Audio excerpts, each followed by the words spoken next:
Hello, and welcome back to the channel. Today, we're talking about one of the biggest surprises in this NBA offseason, Damian Lillard being waived by the Milwaukee Bucks, and how the Golden State Warriors might bring him home to the Bay Area. Yes, you heard that right. Lillard is now a free agent, and according to ESPN and Bleacher Report, the Warriors are one of the teams that contacted him immediately after the Bucks stretched his contract to sign Miles Turner. In this video, we'll break down why the Bucks let go of Dame, why the Warriors are interested, what this means for Jonathan Kuminga, and whether this move makes championship sense. Let's dive in. What happened with Damian Lillard? After a short and bumpy season with the Milwaukee Bucks, Damian Lillard was waived. The Bucks wanted to make room for Miles Turner, who signed a 4-year, $107 million deal. To do that, they used the stretch provision to remove Lillard's $113 million contract off their books. That's a huge move. And not everyone is happy about it. Lillard is recovering from an Achilles injury. He might miss most, or even all, of the 2025-26 season. Still, he's a superstar and a respected veteran. Even Giannis Antetokounmpo reportedly was not happy with this decision. But surprisingly, Lillard himself was happy. According to Sam Amick of The Athletic, Dame is elated to be waived. Now, he can choose where he wants to go and maybe, finally, win a championship. Why Golden State reached out. Now let's talk about the Warriors. According to ESPN's Mark J. Spears, the Warriors are one of the first teams to reach out to Lillard. Why? Lillard is from the Bay Area. He grew up a Warriors fan, watching games at Oracle Arena. He even used to sneak into the media room for sodas as a kid. This is not just business. This would be a homecoming. And for the Warriors, who are trying to win one more title with Stephen Curry, Jimmy Butler, and Draymond Green, adding Dame, even if he's injured, makes sense. It's about veteran leadership, playoff experience, championship hunger. Dame's injury and the risk, 15 to 2,200 hours. Let's be honest, this move comes with a lot of risk. Damian Lillard is 35 years old. He just had an Achilles injury, and that's one of the toughest injuries to come back from. If the Warriors sign him, they might not see him on the court until late in the season, or even until the 2026 playoffs. But the Warriors are not rebuilding. They want to win now. Even if Lillard plays only in April or May, his presence could change the game in tight playoff moments. Take pressure off Curry. Give the bench a serious scoring punch. Can Warriors sign Lillard and keep Kuminga? One big question, what about Jonathan Kuminga? Kuminga is still in contract talks with the Warriors. Mark Spears reported that Golden State is optimistic about re-signing him. But if Dame comes, will they still have the money or the roster space? Here's where it gets interesting. According to ESPN's Brian Windhorst, signing Dame wouldn't necessarily be an either/or with Kuminga. That means the Warriors might keep both players. They can use veteran minimums, trade exceptions, or sign-and-trade options. So far, no team has offered Kuminga the type of contract he expected. That gives the Warriors an advantage. Kuminga could stay and grow, even with Dame coming in. If Dame signs, what's the lineup? Imagine this lineup. Stephen Curry, Jimmy Butler, Draymond Green, Jonathan Kuminga, Kevin Looney or a center to be named later. And off the bench, Damian Lillard, when healthy, Brandon Podziemski, Tracy Jackson-Davis, Moses Moody. Maybe another veteran shooter. This would be one of the most dangerous veteran squads in the West. Lillard could take over late games. Butler brings defense and toughness. Curry and Dame together?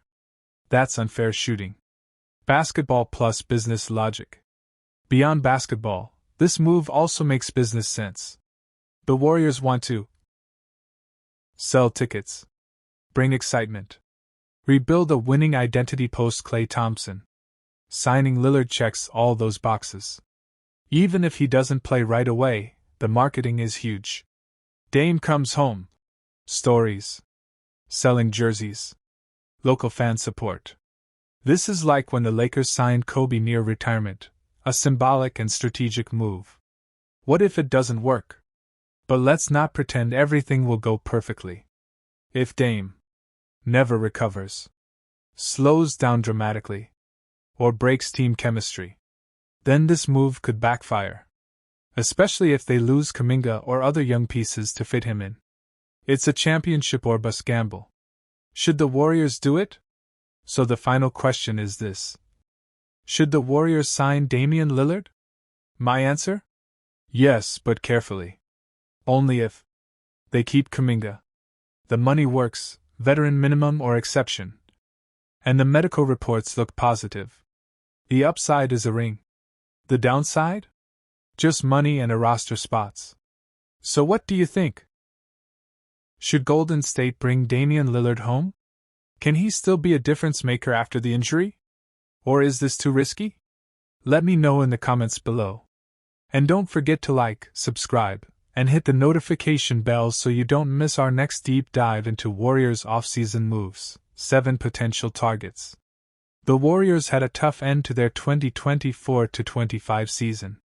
They lost to the Timberwolves in Game 5, and Stephen Curry's hamstring injury was a big blow. Now they must rebuild around their aging stars, Steph, Clay, and Draymond, who are running out of time. They need smart, affordable moves to compete for a championship. Let's break down 7 players who could help. 1. Basketball Brook Lopez. 37 years old, but still a solid rim protector and three-point shooter. He's from California and might accept a cheap deal to play near home. He brings championship experience. Could be a good backup center or even start in some lineups. 2. Boanero Luke Kennard. One of the best shooters in the NBA, 44% from 3 in his career. Would fit perfectly in the Warriors system, like how Buddy Hield did last season. Great for the bench and could come cheap.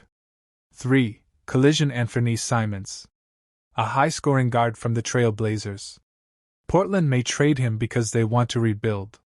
He's young and talented but would cost a lot in a trade. Could be the next 6th man of the year or even an all-star under Coach Kerr. 4.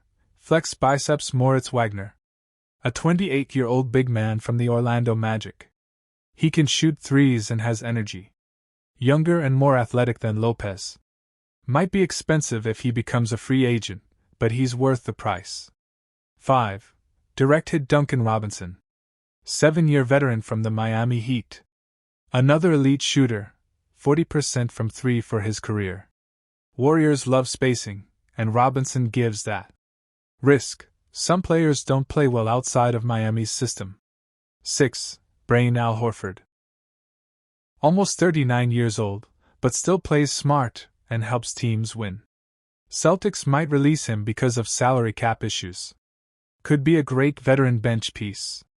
He brings playoff experience and defense. 7. Rocket Cam Whitmore. Young talent from the Houston Rockets. Was a first-round pick but lost minutes because of other young players like Amen Thompson. Could be cheap in a trade. Under Coach Steve Kerr, he could break out and shine. Direct hit summary of targets. Player strength risk. Brook Lopez defense plus shooting age 37. Luke Kennard elite 3-point shooter size/defense. Anthony Simons explosive scorer trade cost, UFA in 2026. Moritz Wagner young stretch 5 expensive. Duncan Robinson great shooter might decline post-Miami. Al Horford leadership, defense age 39. Cam Whitmore young plus potential needs development. Orange Circle Part 2, Collin Sexton trade, Jazz vs Hornets. Now let's move on to a very surprising trade. Loudspeaker The Utah Jazz traded Collin Sexton and a 2030 second-round pick to the Charlotte Hornets for Jusuf Nurkic. Let's break it down team by team.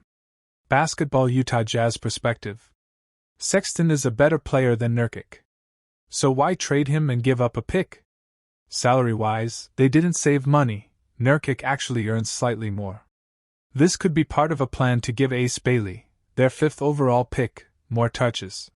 Maybe they're preparing to trade another big man like Walker Kessler? Some rumors say the Lakers might want Kessler. Backhand index pointing right grade, incomplete. The move doesn't make full sense, yet. We'll have to wait and see if more trades follow. Honeybee Charlotte Hornets perspective. Amazing trade for Charlotte. LaMelo Ball has missed many games, and Sexton is great insurance. Sexton averages 18.8 points per game with 60.4% true shooting. They gave up Nurkic, who barely played, and got Sexton plus a pick. Backhand index pointing right grade, A+. Hornets win big in this deal. Warriors have smart options to rebuild fast without blowing up the team. The Collin Sexton trade was strange for the Jazz, but perfect for the Hornets. The NBA offseason is heating up. Big moves are coming. Thumbs up, don't forget to like, subscribe, and share this video if you love Warriors content and NBA breakdowns. Microphone, let us know in the comments, which of the 7 Warriors targets do you want the most? And what do you think about the Collin Sexton trade?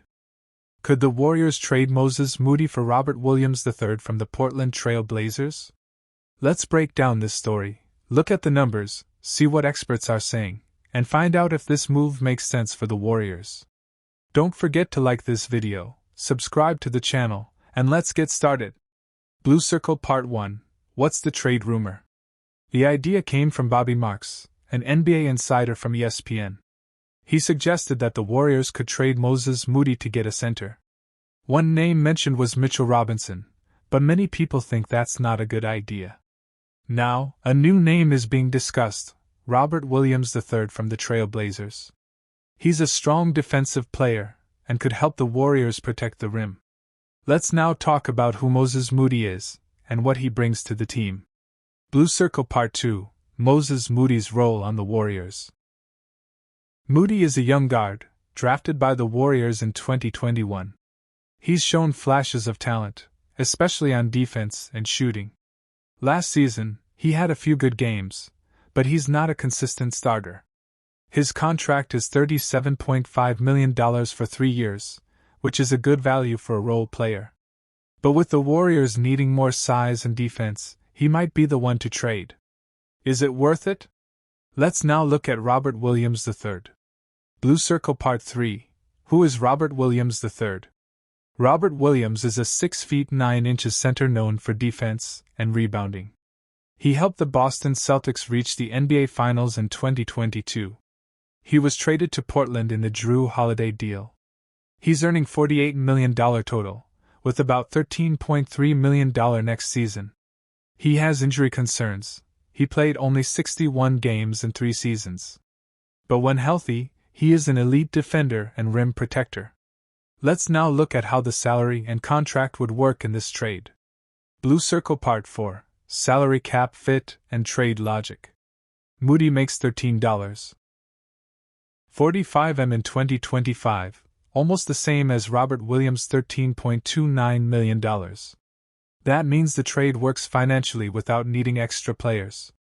It's a clean 1-for-1 trade. If Williams plays well, the Warriors can re-sign him. If not, they can let him go with no long-term money problems.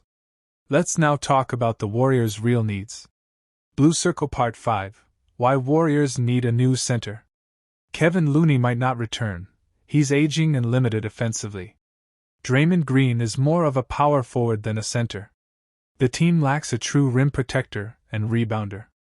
In playoffs, they struggle against big men like Jokic, Sabonis, or Wemby. Robert Williams could help fix that. Now let's compare the pros and cons of this move. Blue Circle Part 6. Pros and cons of trading Moody for Williams. Pros. Upgrade in rim protection. More defense in the paint. Fits Steve Kerr's system on switches. Contract is manageable. Cons. Injury risk. Williams misses many games. Moody is younger and improving. Warriors lose a wing defender and shooter. No guarantee Williams returns to his best form. Let's now hear what fans and experts are saying. Blue Circle Part 7. Reactions from fans and experts. Some fans say it's too risky due to Williams' injuries. Others believe Warriors need to take a chance and improve defense. Experts like Max Dybul say this trade gives the Warriors flexibility. ESPN's Bobby Marks says the Warriors need to make a decision after Kuminga's contract situation is clear. Speaking of that, let's quickly talk about Kuminga. Blue Circle Part 8. How Kuminga's free agency affects this. Jonathan Kuminga will be a restricted free agent on June 30th. If the Warriors keep him on a big deal, they might avoid spending elsewhere. But if they let him walk or do a sign-and-trade, they could afford players like Robert Williams. So this trade depends a lot on what happens with Kuminga. Let's wrap things up.